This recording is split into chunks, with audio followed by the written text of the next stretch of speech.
Assalamualaikum warahmatullahi wabarakatuh.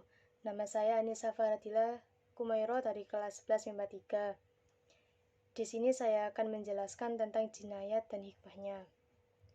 Definisi jinayat. Jinayat adalah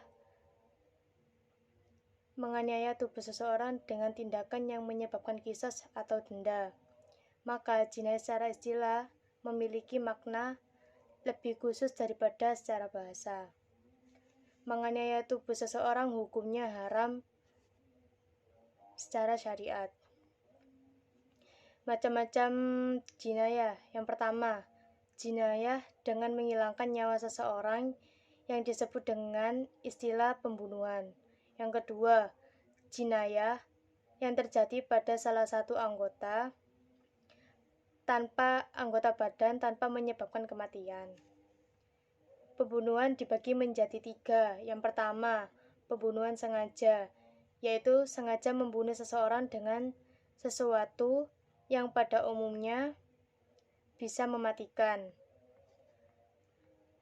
Dan yang kedua, pembunuhan serupa sengaja, yaitu menyengaja melakukan suatu tindakan pada seseorang dengan alat yang pada umumnya tidak mematikan namun ia mati karena tindakan tersebut. Yang ketiga, pembunuhan tidak sengaja, yakni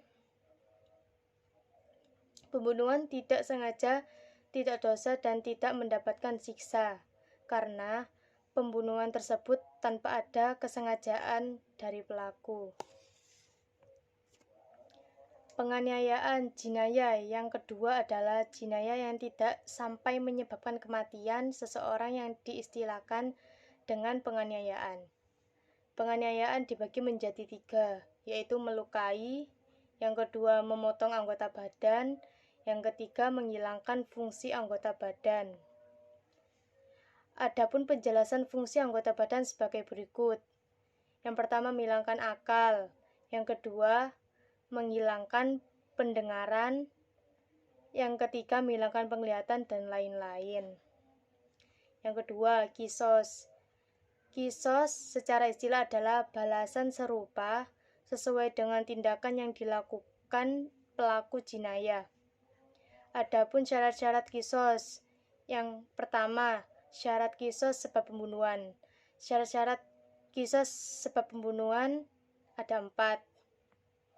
Yang pertama, pembunuhan adalah orang yang memiliki kriteria balik atau berakal. Yang kedua, pelaku pembunuhan bukan orang tua dari korban baik ayah, ibu, kakek, nenek, dan seterusnya.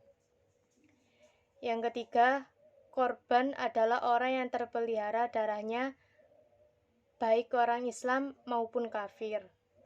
Yang keempat, sepadan antara pelaku dengan korban. Yang kedua, syarat kisah sebab memotong anggota badan. Ada 4 syarat.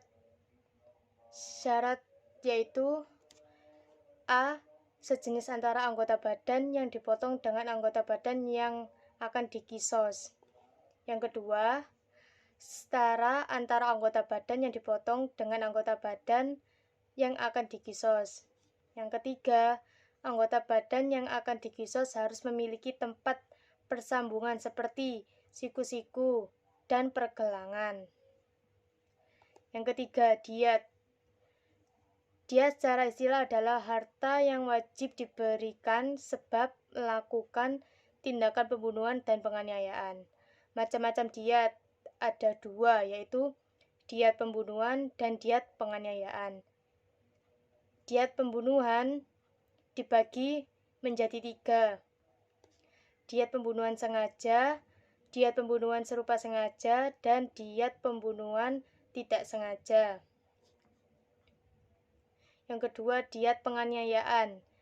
Diat penganiayaan ada kalanya secara utuh. Diat dibayar secara utuh dalam tindakan penganiayaan jika memotong anggota tubuh atau menghilangkan fungsinya. Adapun pembagian anggota tubuh, Yang wajib membayar diat ada 4. Hidung, lidah, zakar, tulang belakang. Anggota berpasangan meliputi kedua tangan, kedua kaki, kedua mata, kedua telinga, kedua bibir. Yang ketiga, anggota yang berjumlah 4. Yang keempat, anggota yang berjumlah 10. Sekian dari saya. Wassalamualaikum warahmatullahi wabarakatuh.